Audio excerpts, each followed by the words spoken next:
세계관이라는 얘기를 들어보신 적이 있나요? 들어보셨겠죠. worldview, 세상을 바라보는 시각 혹은 세상을 읽고 해석하는 관점, 그것을 세계관이라 그럽니다. 누구에게든지 세상을 바라보는 관점이 있습니다.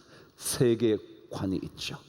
문학을 하는 사람이든 예술을 하는 사람이든 그의 세상을 바라보는 관점이 있습니다. 음악 세계를 바라보는 관점, 문학의 세계를 바라보는 관점, 세상의 모든 삶에 대하여 바라보는 관점, 그게 세계관입니다.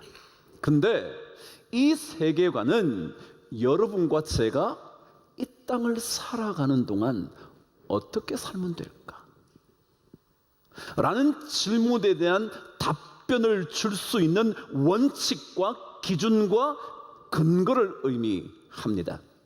그러니까 우리가 이 땅에 사는 동안 어떤 삶을 구가해야 하는지, 내 안에 어떤 원칙을 가지고 세상을 살아가야 하는지, 그리고 문제가 발생할 때마다 그 문제를 어떻게 해결할 수 있는지 원칙을 가지고 있는 것을 가리켜 세계관이라 그럽니다. 예를 들자면 칼 막스는 공산주의의 시조라 불릴 수 있는 사람이겠지만 그는 이 땅의 모든 문제가 불공정한 경제 때문에 그렇다는 것입니다.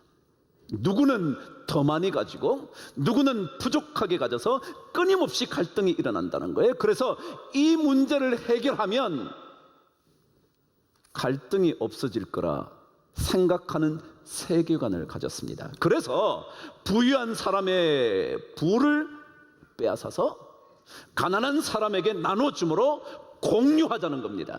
그게 공산주의입니다. 공산주의, 산물을 공동으로 소유하자는 거죠. 그래서 그는 모든 문제를 경제적인 문제라는 거예요. 노동자와 고용자, 고용주와 고용된 사람, 그들이 부의 불공정 때문에 끊임없이 갈등이 일어난다. 그래서 이것을 해결하자. 이게 그의 세계관이었습니다. 근데 여러분, 경제 문제만 해결하면 인생의 문제가 해결 다 되나요? 아니요. 돈 문제만 해결되면 가정이 화평을 되찾습니까?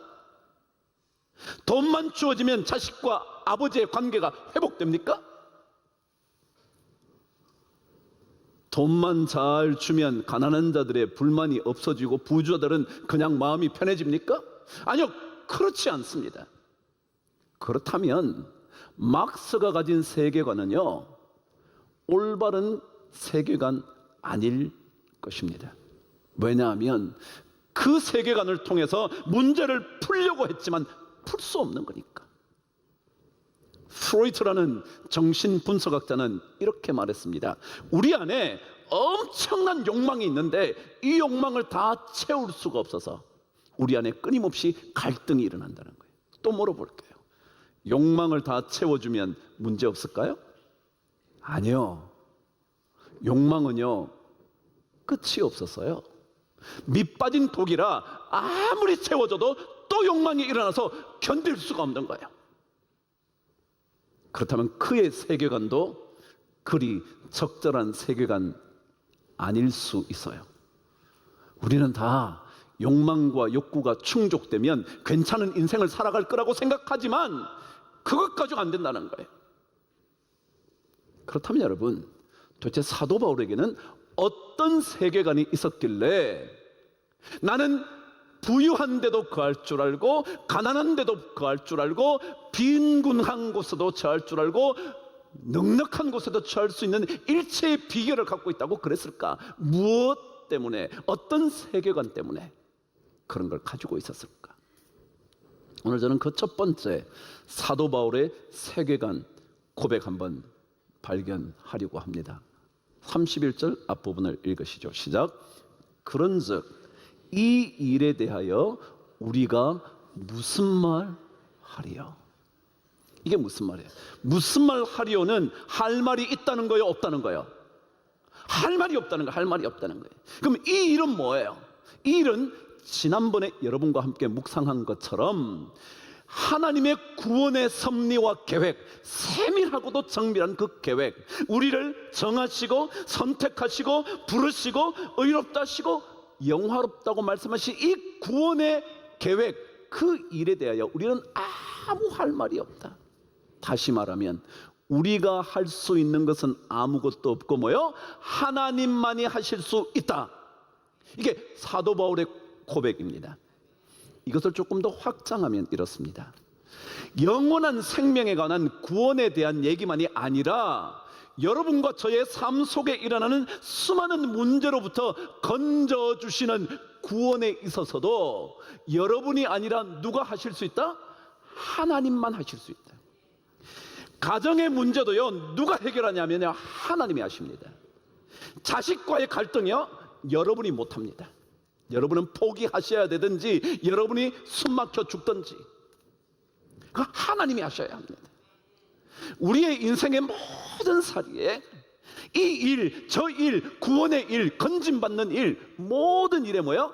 우리는 하나님이 하실 수 있다고 믿고 우리가 할 일은 더 할 말은 하나도 없다. 이게 사도 바울의 고백입니다.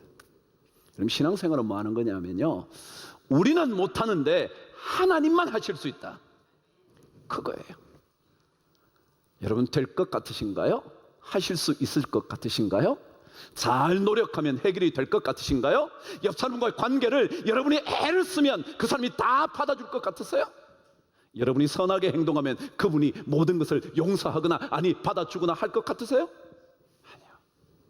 성경은 어떤 일에 대하여도 뭐요? 우리가 할 수 있는 것은 없고 누가 해요? 하나님이 하신다. 하나님이 하신다. 우리 인간은요, 하나님의 건지심, 구원에 대하여 할 말 없어요. 조금 자기가 잘났다고요? 자기가 조금 더 선하게 살아간다고요? 조금 더 남들보다 더 선한 일을 함으로 인하여 나는 충분히 구원받을, 건짐받을, 문제로부터 해결될 가능성이 있다고요? 여러분 그런가요? 자식에게 여러분이 진짜 잘해도 자식이 여러분 말을 늘 듣나요? 아니요. 2차 세계대전 전 그는 유대인을 학살한 최고의 전범이 되었죠. 아돌프 아히만이라고요. 아이히만이라는 유명한 인물이죠. 그런 나치 정권 하에서 수많은 유대인, 아니 수백만의 유대인을 학살하는 책임자였습니다. 전쟁이 끝나자마자 그는 위험을 감지했던지 잽싸게 남미로 도망을 갑니다. 그러나 끈질긴 추적 끝에 결국 1960년 그는 아르헨티나에서 체포되었고, 그리고 마침내 이스라엘 땅으로 압송되어와 재판을 받습니다. 전범 재판을 받는 거죠. 전쟁의 범죄자. 그런데 이 범죄에 대하여 누군가 증언해 주어야 할 필요가 당연히 있었기에 증언자들을 다 모읍니다. 근데 그 중에 가장 대표적인 인물 한 분이 등장을 합니다. 예히엘 디누르라는 사람이었습니다. 이름 모르셔도 됩니다. 예히엘 디누르라는 사람이었습니다. 드디어 그가 법정으로, 아히만이 재판석에 앉아있는 그 법정으로 그가 들어옵니다. 옆으로 들어오네 딱 보니까 아히만이 보네요. 들어오면서 그는 통곡을 하다가 쓰러져 버립니다. 재판장이 막 난리가 났습니다. 증언하러 들어오던 그가 통곡하며 쓰러져 버렸으니까 말이죠. 어쨌거나 재판이 끝이 나고 마침내 그는 처형 받기로 판결을 받습니다. 근데 그 이야기 이후에 이 예히엘 디누르라는 사람이 한 프로그램에 인터뷰를 하게 됐습니다. 60 Minutes라는 60분이라는 방송에 그가 나와서 인터뷰를 합니다. 인터뷰를 했던 사람이 마이크 월러스라는 사람인데 그 사람이 그에게 묻습니다. 화면을 보여주면서 말이죠. 어떤 화면이냐면 그가 법정에 들어서다가 아히만을 보자마자 통곡하면서 쓰러지는 모든 장면을 보여주고 난 다음에 당신 무엇 때문에 그렇게 통곡하시면서 쓰러지셨습니까? 증오심 때문이었습니까? 아니면 그때의 끔찍한 기억 때문에 그러셨습니까? 무엇 때문에 통곡하며 쓰러졌습니까? 그런데 그가 이렇게 대답을 하는 겁니다. 다른 것 때문이 아니라 저는 아히만을 보자마자 내 자신이 너무 무서워졌기 때문에 그렇습니다. 아니 그게 무슨 말입니까?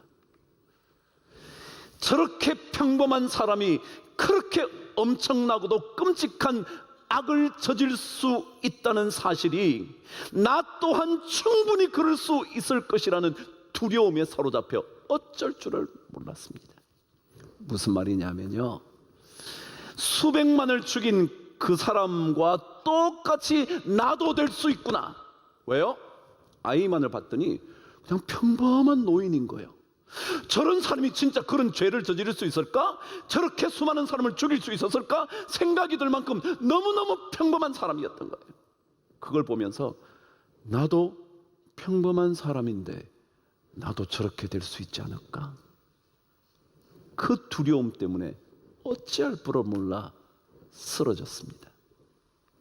여러분, 우리는요, 남들이 저런 놈, 저런 사람이라고 말할지 모르지만 그 사람이 똑같이 나도 그렇게 될 수 있다는 겁니다. 그래서 우리는 하나님의 구원의 계획에 대하여 우리가 어떤 것도 덧붙일 수 없다. 어떤 것도 더할 수 없다. 거기에 무슨 말을 덧붙이겠냐? 그게 사도 바울의 고백입니다. 우리는요, 잘난 것으로 문제를 해결하지 못합니다. 누군가보다 조금 더 나은 인생을 살아간다고 해서 문제를 풀 수 있는 존재가 아닙니다. 누가 하실 수 있다고요? 하나님만이 하십니다. 예수님께서 한번 이런 얘기를 하셨습니다. 부자가 천국에 들어가는 것은 얼마나 어려운지 낙타가 바늘귀로 들어간 것보다 더 어렵다고. 그러자 제자들이, 옆에 있던 사람들이, 그렇다면 누가 구원을 얻을 수 있습니까? 그러자 예수님께서 마태복음 19장 26절에서 이렇게 대답을 해주셨습니다. 함께 읽어보시죠. 시작. 예수께서 그들을 보시며 이르시되, 뭐라고요? 사람으로는 할 수 없으나 하나님으로서는 다 하실 수 있느니라. 신앙은 뭐냐면요, 내가 할 수 있는 게 아니라 하나님이 다 하신다. 하나님이 다 하신다. 내 자식과의 관계도, 내 사업의 문제도, 사람과의 관계도, 이 모든 것 전부 다 뭐라고요? 하나님만 하실 수 있다. 이게 사도 바울의 고백입니다. 이게 그의 세계관이었습니다. 그분이 하시면 된다는 거. 그분이 하셔야 된다는 겁니다. 아니, 그분만 하실 수 있다는 겁니다. 그게 사도 바울의 세계관이었습니다. 근데 이런 생각을 하는 사람들은 당연히 두 번째 고백을 할 수 있게 됩니다. 그게 31절 뒷부분입니다. 함께 읽어보실까요? 시작. 그런즉 이 일에 대하여 우리가 무슨 말 하리요? 만일 하나님이 우리를 위하시면 누가 우리를 대적하리요? 하나님이 모든 것을 하실 수 있는 분이시기 때문에 그분이 우리를 위하시면 우리는 두려울 게 하나도 없다. 누가 우리의 대적이 될 수 있겠냐? 누가 내 앞에 길을 막을 수 있겠냐? 이게 사도 바울의 두 번째 고백입니다. 그렇죠. 사람으로서는 할 수 없는데 하나님으로서는 모든 걸 하실 수 있으니까 그분이 만일 우리를 위하시면 우리 앞에 대적이 무슨 상관이냐? 어떤 것들이 우리를 가로막을 수 있겠냐? 라는 고백을 사도 바울은 한 겁니다. 그렇지 않나요? 요셉을 하나님이 위하신다면 요셉의 형통함을 누가 막을 수 있냐고요? 시기심에 사로잡힌 형들이 막을 수 있나요? 유혹하는 보디발의 아내가 막을 수 있나요? 그렇게 충성스러운 요셉을 감옥에 가둔 보디발이 그의 인생을 막을 수 있나요? 멋지게 해몽해 줌으로 인하여 그의 전직을 회복한 술 맡은 관원이 다 잊어버렸어도 요셉의 형통함을 막을 수는 없어요. 누가 위하시면? 하나님이 요셉을 위하시면. 여러분, 하나님이 하시면요, 노예가 어찌 그 엄청난 대제국의 1인자나 다름없는 총리가 되겠냐고요. 하나님이 하시면 되는 거지. 하나님이 안 하시면 그 노예가 어떻게 그 자리까지 오냐고요. 도중에 죽어도 몇 번 죽었을 목숨일 텐데. 그게 하나님이 만일 우리를 위하시면 누가 우리를 대적하리요? 여러분, 하나님이 다니엘을 위하시면요, 굶주린 사자가 어찌 다니엘을 죽일 수 있냐고요. 어찌 그 다니엘의 인생을 형통한 길로 인도할 수 있겠냐고요. 하나님이 아니고서는. 그도 포로로 잡혀온 한 포로 신분밖에 되지 않는데, 하나님이 함께 하시지 않으면 어떻게 사드락과 메삭과 아벳느고가 그 뜨거운 용광로에서 타 죽지 않을 수 있냐고요. 하나님이 함께 하시지 않으시면. 신앙의 고백은요, 다른 거 아니에요. 여러분과 제가 뭐 잘났다 잘한다 똑똑하다 돈 많다 그 아무 관계 없어요. 하나님이 우리를 위하시면 누가 우리를 대적하리요. 이게 사도 바울의 세계관이었어요. 나는 하나님이 함께 하시기 때문에 안 돼. 나 괜찮아. 신명기 28장 7절에는 이런 말씀이 기록되어 있습니다. 한번 저와 함께 읽어보실게요. 시작. 여호와께서 너를 대적하기 위해 일어난 적군들을 내 앞에서 패하게 하시리라. 그들이 한 길로 너를 치러 들어왔으나 내 앞에서 7길로 도망하리라. 하나님은요, 여호와께서 내 앞에 일어난 적군들을 패하게 해주실 거다. 누가요? 여호와께서, 하나님께서 함께 하신다는 거예요.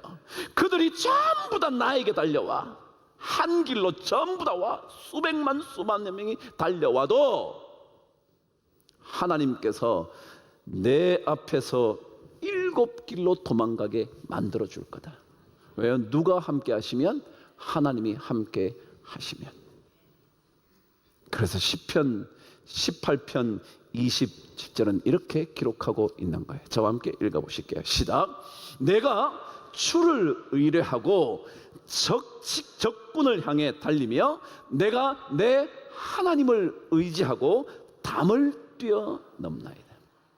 시편 기자 다윗은요, 이렇게 했어요. 내가 하나님을 신뢰하고 의지하면 적진을 향해서도 나는 돌진할 수 있어. 적이 아무리 거기에 많아도 나는 그곳을 향해 뛰어들어갈 수 있어. 그리고 하나님을 의지하면 그 모든 적들의 담을 나는 뛰어넘을 수 있어. 하나님이 만일 우리를 위하시면. 신앙은 이 고백을 할 줄 알아야 돼요. 이것을 마음속에 사도 바울처럼 흔들림 없이 해야 돼. 그런 적 일에 대하여 우리가 무슨 말 하리요? 만일 하나님이 우리를 위하시면 누가 우리를 대적하리요? 그래서 예수 믿는 사람들은요, 그 고백으로 말미암아 두려울 게 없는 거예요. 다 그거 가지고 뭘 그래.